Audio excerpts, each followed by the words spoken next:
বাংলাদেশে জীবন্ত জ্বলল আর এক হিন্দুদের বাংলাদেশে আর থাকতে দেবে না। অর্থাৎ একটাও হিন্দু রাখবে না বাংলাদেশ, এই সিদ্ধান্ত নিয়ে নিয়েছে। তাই দিনের পর দিন হিন্দু মরছে ওখানে। আর এর জন্যই দায়ী হচ্ছে সেখানকার সরকার, মোহাম্মদ ইউনুস।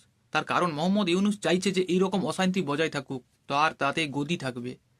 আর তার জন্যই বাংলাদেশে এই জিহাদিদের সংখ্যা দিন দিন বেড়েই চলেছে। বাংলাদেশের পরিস্থিতি দিন দিন অশান্ত হয়ে উঠছে। চলে বলে যে কোনো উপায়ে হিন্দুকে মারতে হবে। আর এটাই একটা প্রপাগান্ডা চলছে এখন বাংলাদেশে। কি মনে হয় এইরকম পরিস্থিতি আরও কতদিন চলবে বাংলাদেশে? আর কত হিন্দু এইভাবে মরবে? তার থেকে বড় কথা, আমাদের দেশের সেকুলাররা আজ রাস্তায় নেই। তারা ঘরে মোজ মস্তি করছে। কেন জানেন? কারণ হিন্দু মরেছে। যদি এটা হিন্দু বাদে অন্য কেউ হতো না, তাহলে তারা রাস্তা জাম করে দিত।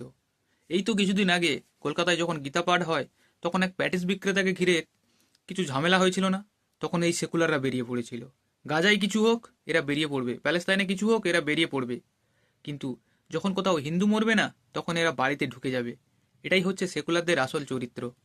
কি মনে হয় যে এই সেকুলাররা আমাদের দেশে আছে, এইগুলা হিন্দু বিরোধী, নাকি এরা সত্যি বাস্তব সেকুলার ধর্ম পালন করছে? কমেন্টে জানাবেন।